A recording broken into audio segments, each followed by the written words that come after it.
YouTube. We're waiting for everyone to join now, for those who see this later. I'll just sit for a minute. Hello, everybody. Welcome to today's Literary Cocktail Hour. We are going to be talking about romance and erotica books. So, to start off, we'll get some stuff out of the way. I'm Catherine. I'm the social media manager here at Trident, and by that I mean here at my home because I'm not currently at Trident. Today I am going to be making a Sex on the Beach and talking about romance and erotica books. So if you have any questions, if you have any comments, concerns, if you want to shout out your favorite romance book, feel free to do it at any time. I'll be reading the comments and either repeating them or commenting on them. So like I said, feel free. This is how you make a Sex on the Beach. So I have my glass with ice in it. I hope, you don't have to be drinking this, but I hope you're all drinking with me. Otherwise, it's just me sitting in a room by myself drinking. Well, my partner is here also, so I don't feel like I'm talking to myself, but still. So you start off with 1 1/3 ounces of vodka. It's plural at that point. And then you get some cranberry juice. You want to make sure you put the cranberry juice in at the bottom so that you get like a nice sunset-y thing. Sunset look to the drink. I'm always so paranoid I'm gonna accidentally, I have like books stacked underneath this drink to help like boost it up a little bit, and I'm always so paranoid I'm gonna accidentally spill liquor all over them. Then you do some peach schnapps. You want to do 2/3 of an ounce. I have this nice little measuring thing here so I can actually measure out what all of this alcohol is supposed to be,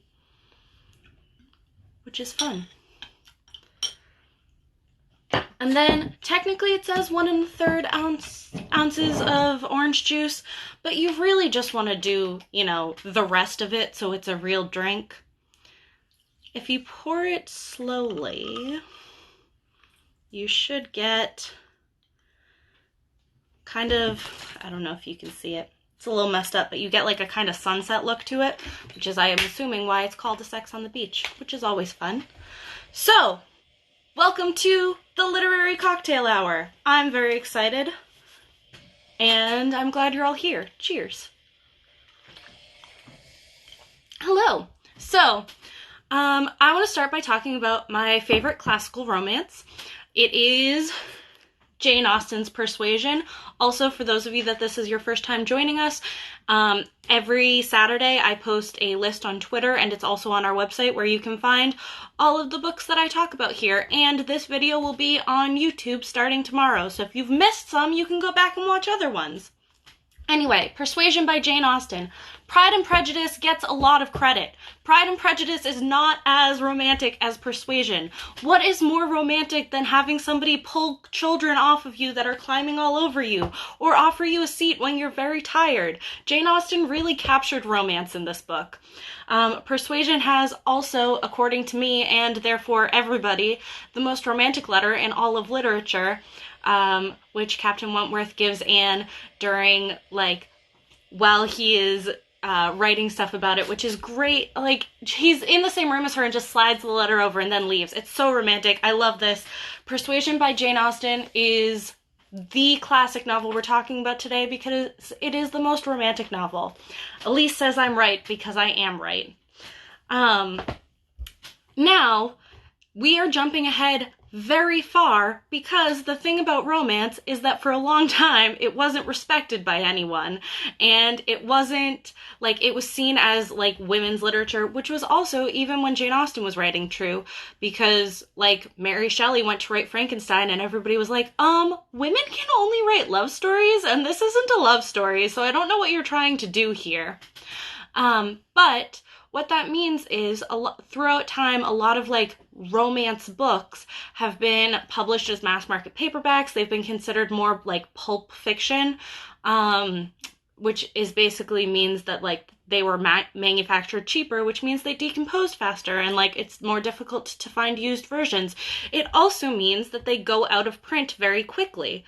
So even really classical romance books from like the 90s are already out of print and you'll never find them again. So most of the books I'm talking about now are more modern. But we're going to start with No Judgments by Meg Cabot. Meg Cabot has been writing romance since 1998. She has written romance in all sorts of various like genres, including regular romance and YA. She is the author of the Princess Diaries, which is like a great YA romance series because it does deal very, very frankly with sex and romance and stuff like that in it, while also like centering on female characters, because that's the other thing about romance books. Very usually they center around female characters. Romance was generally considered a genre that was written by women for women, and so therefore not respected. Meg Cabot has also written a series called Insatiable, which sort of riffs off of Twilight, that came out around the same time.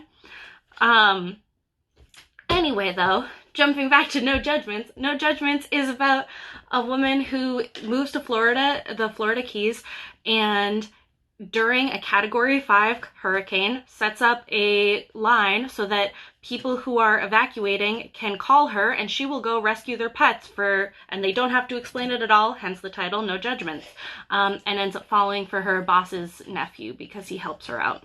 So that's a lot of fun. It's a very fun book. And, like I said, check out all of Meg Cabot's work.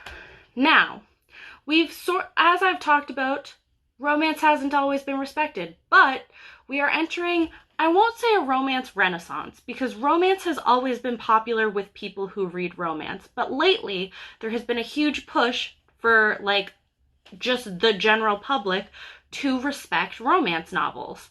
There's been a huge push to make sure that, like, bookstores have romance sections so that people can come in and browse that and don't have to, like, some people are embarrassed to ask booksellers for romance books. Although I will say one of the most fun customer interactions ever was somebody calling to ask for a very specific romance book. But the next book we're going to talk about came out in 1991, and I think it really helped push romance into sort of the mainstream. For those of you who haven't guessed, that book is Outlander. I know all of these books are like superimposed, but you'll have to bear with me. Outlander came out in 1991. It is 100% a romance book. It is about a woman who goes back in time to Scotland and falls in love and has like a lot of wild adventures because there's like 10 books in the series and it gets wild. Although you probably have heard of Outlander both from the books and from the TV show, which became incredibly popular and, like I said, pushed romance into the mainstream a lot.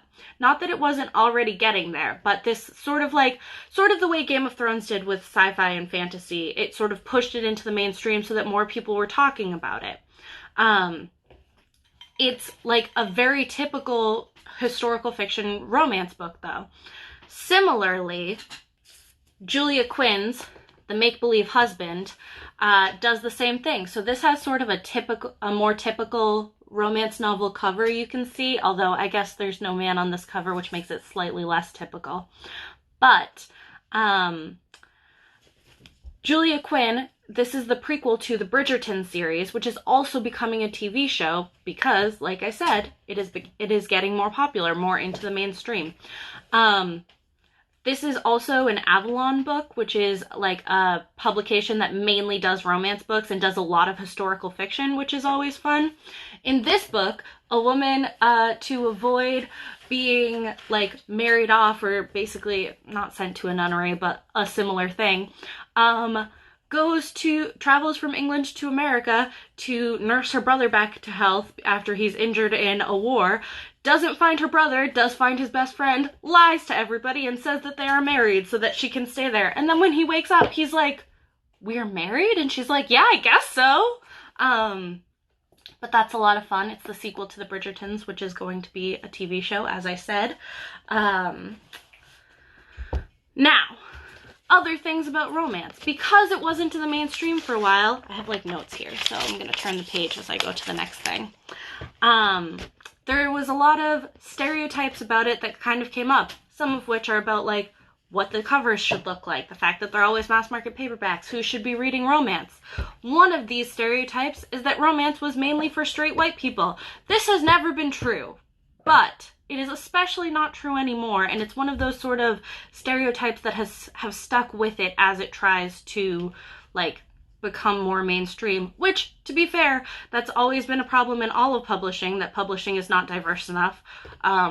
I would definitely not say that that is not the case, but there are a lot of great books that are not about straight white people.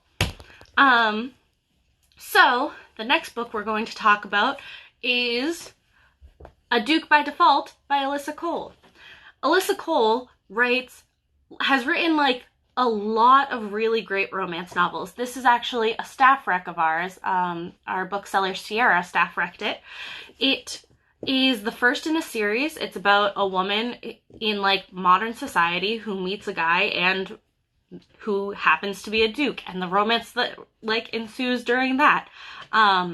It is very much a typical romance book that becomes a whole series. Alyssa Cole writes both modern romance and historical romance, though, so both has series in both things. That was A Duke by Default. Next up, also, just a reminder, you guys can chime in at any time to say things or ask questions or anything. Otherwise, I talk very fast and this will be over very quickly. The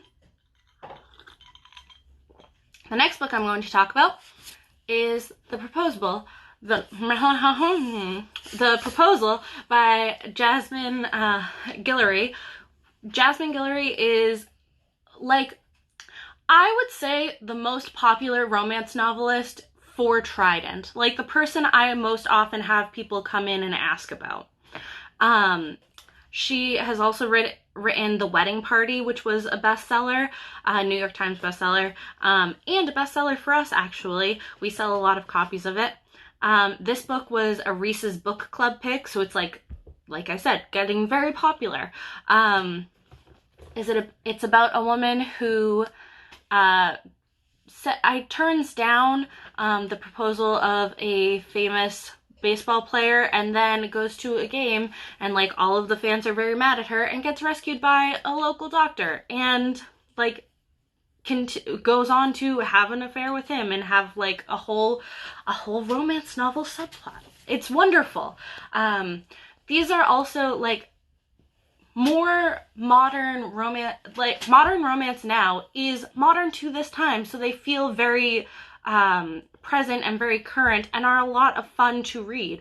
I am actually currently reading one of the books further down this list, and this is, like, I have been having a lot of trouble reading in this whole pandemic, and this is the first book that I have been able to, like, I'm almost done with it, and I started it 2 days ago, because they just move very quickly. Anyway, getting back on subject. Next book is The Kiss Quotient by Helen Huang. This was a Goodreads Book of the Year when it came out. Not only does it feature a diverse cast, but it also,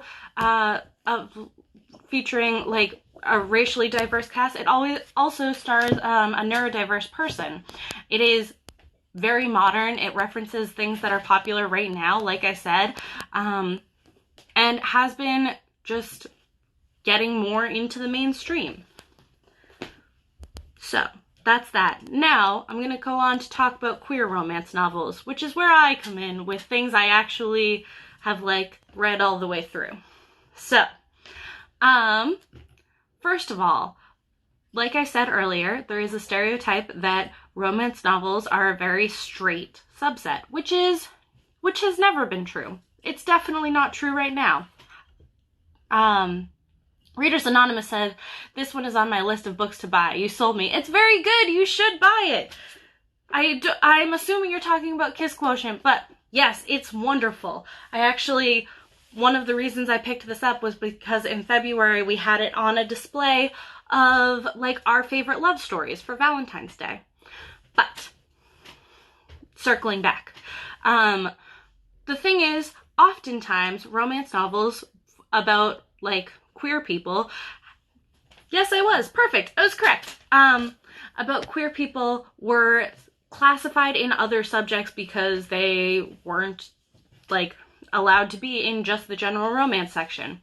This also meant that there was a lot of, like, lesbian pulp fiction specifically that featured, like, maybe not starting in the 50s, but, like, being popular in the 50s and through the rest of time, that heavily featured queer people. But the thing is, in order to get around the censors, you could publish books like that, but they had to end sad. Which nowadays people look at and they're like, you can't just kill off all the queer people in your books, which is true. You shouldn't do that. But at the time, it was the only way to actually have them in the books at all. So, I mean, I guess in my opinion, having them killed off in the books is better than not seeing them at all. Elise says, are you gearing up to talk about my girl, Casey McQuiston? I'm getting there, Elise. I promise we will get there. But actually, I was going to briefly mention a book that is not a romance book. It's called Pulp by Robin Talley, which is about, it looks at two different time periods, one being the 1950s and one being the modern day. In the 1950s, it talks about a girl who discovers lesbian pulp fiction and, like, reads them because she sees herself in the pages. And then, like, years later, in the modern day, it talks about somebody doing their senior project on lesbian pulp fiction in the 50s, which is very interesting. But that one is Pulp. Not quite a romance book, but talks about romance books, so it's related. But in the past few years, specifically the 3 books I'm going to talk about next have all come out since 2018. Like, there's been many more happy queer romance books. So, first one I'm going to talk about is by Camille Parry.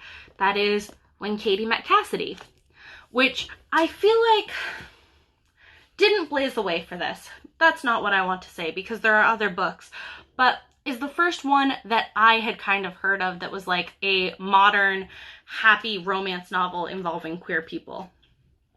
But the one that Elise mentioned, and that I was the first one that I read, and the first one that a lot of people have read, that I've had a lot of people coming in and asking for more books like this, is the book that took the summer by storm, Red, White, and Royal Blue by Casey McQuiston. So, I love this book. Before I read this book, didn't really think I liked romance books, and was given this book as a gift by one of my friends who gave it to me, and to which I said, you know, I work in a bookstore. If I wanted this book, I could get it for myself and also get a discount. And she was like, yeah, but if I give it to you, you have to read it before. And she was right. She gave it to me, and so I did read it earlier. Was reading this book and was on the train and missed my stop because I was so engrossed with this book. I was, like, busy doing other things and took a break, and I was like, I'm gonna read one chapter, and, like, read 10 chapters and finished this book within 24 hours. I kind of think this book was perfectly set up to become, like, maybe not the novel of the summer of 2019, but I feel like close, because it came out in May. It actually, like, just had its 1-year anniversary, and went straight to paperback, which I think is very important for a book that you want to bring to the beach. All beach books should be paperback, because hardcovers are hard to carry around and I don't like them. So, this book came out. It is about Alex Claremont Diaz, who is the son of the first female president of the United States, who ends up having an enemies to lovers thing with the Prince of England. And it goes through, like, them having a secret affair, and then everything that happens with the fallout of 2 major political, like, people in 2 different countries ending up falling in love. So, it is a lot of fun. Casey McQuiston is coming out with another book, and I personally cannot wait to read it. It is wonderful. I think everyone should read this book. If you like enemies to lovers, if you love fun things, and I hate seeing people say this, if you're one of those people who say, like, there's no fun books about people in their 20s, you're lying to yourself. You're just not reading the right books. You should read this book. That's Red, White, and Royal Blue, which I think is, like, really wonderful, and also is, since we're talking about romance not being respected, is one of the books that I think people don't necessarily, like, it is 100% a romance book, people don't necessarily think of it that way because it became so popular. But romance books can be popular, as we've discussed. So, that's that one. Next is the book that I am reading right now. It is a more traditional romance novel, which you will be able to tell by the cover, which is also queer. That is The Lady's Guide to Celestial Mechanics by Olivia Waite. This book is a historical novel about a woman Lucy, who is an astronomer, who ends up going to translate something for translate a astronomical text for another woman, and they end up falling in love and having an affair. And the thing about romance books is the characters usually have a lot of agency, usually have a lot of fun, and they're supposed to end happy. I have not gotten to the end of this book, but it seems to be going that way. Which, like, this one, I think came out in 2019. The author has another book coming out in 2020, and, like, really is one of the romance books I have heard the most about recently, and, like, has kind of taken, like, as romance books move more into the mainstream, you hear more about them, and I was not expecting when I picked it up, like, I would not have picked up this book, generally speaking, which I know speaks to my own biases, but, like, would not have picked it up if I had not been recommended it and heard about it so much, and then I picked it up, and like I said, I'm really enjoying it. I highly recommend it. I started it, like, at 11 o'clock 2 nights ago, and I'm already 200 pages into this 300-page novel, so. Also, once again, Avalon House. Elise says you're welcome. She's the one who recommended it to me, so that's why. But those are a lot of romance books I have just talked about. Unless you have any questions, I'm about to move into a slightly different subject, which is what makes a romance book a romance book? Because the rest of the books I'm going to talk about today are love stories or like erotica stories, but are not classified as romance. Why is that? So, next book I'm going to talk about briefly is The Price of Salt by Patricia Highsmith. You guys probably know this book because it is what the movie Carol is based on. It is a lesbian love story that, like I said, probably all of you know because you're probably at least loosely familiar with the movie Carol. Now, this book and the next book we're going to talk about are both considered more literary stuff. Why is that? I would argue it's because romance novels are supposed to end happy, and these books don't necessarily end happy. The next book I'm going to talk about is Song of Achilles by Madeline Miller. Now, don't get me wrong, I love Song of Achilles. I've read it several times. I've cried every single time I've read it.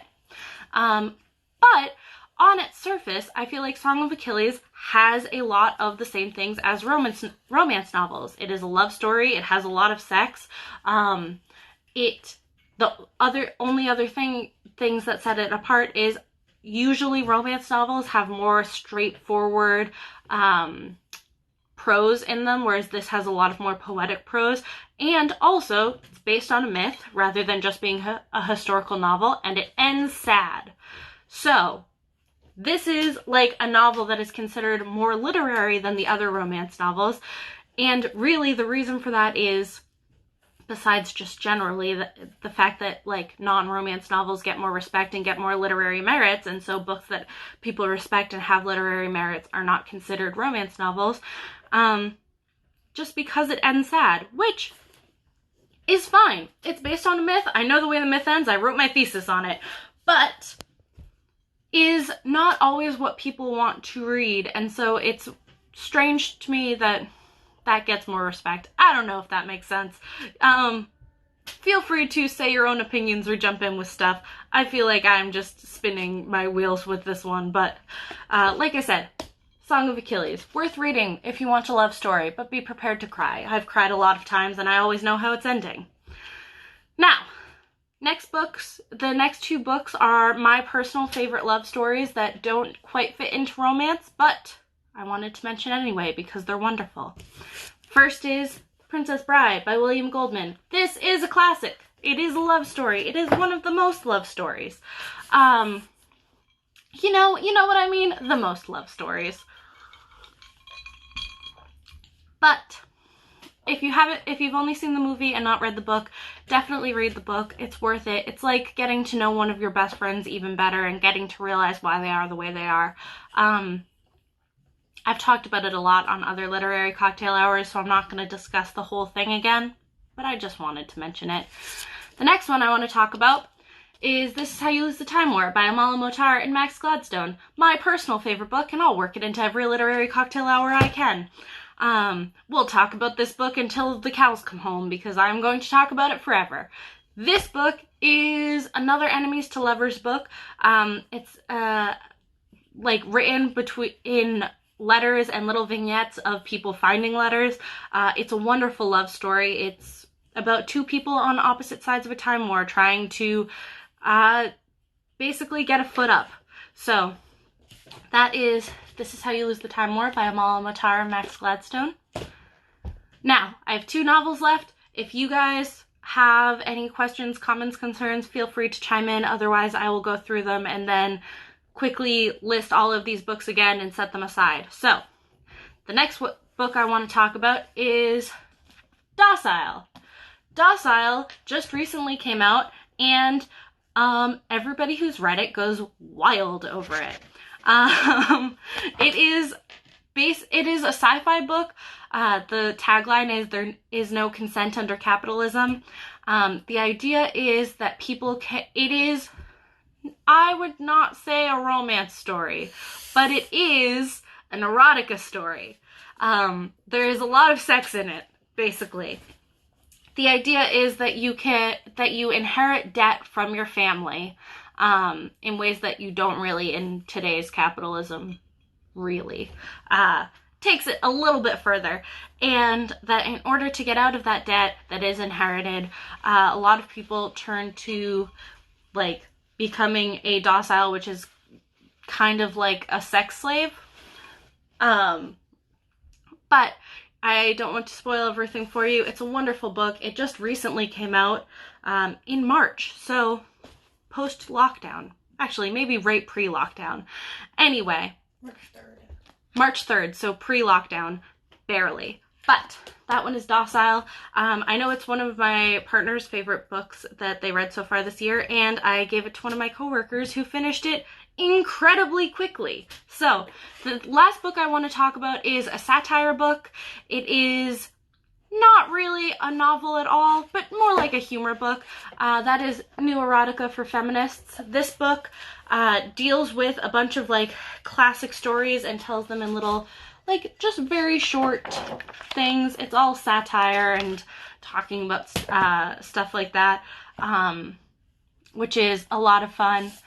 So, anyway, I have now gone through many books. I'm going to read them all really quickly, and just to tell you them. This video will be up on YouTube starting tomorrow, and the full list of all of these books will be available for purchase they're all available for purchase on our website right now, but you'll be able to find them all in one convenient list starting tomorrow. Also, if you have any questions, comments, concerns, shout out your favorite romance book, want recommendations about romance books, type them in really quickly, because it's very awkward to sit here waiting for questions that I don't know will come.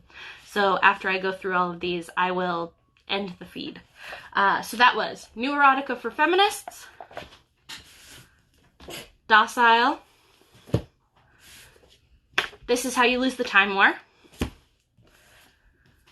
The Princess Bride, Song of Achilles, The Price of Salt, or Carol, The Lady's Guide to Celestial Mechanics, Red, White, and Royal Blue. Read this one.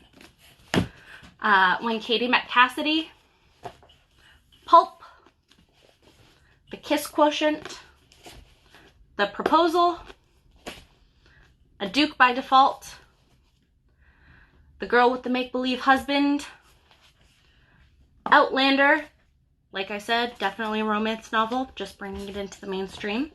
No Judgments by Meg Cabot, and the original Persuasion. All right, so if there are no questions or comments or concerns or anything else, I will see you all next week. Cheers!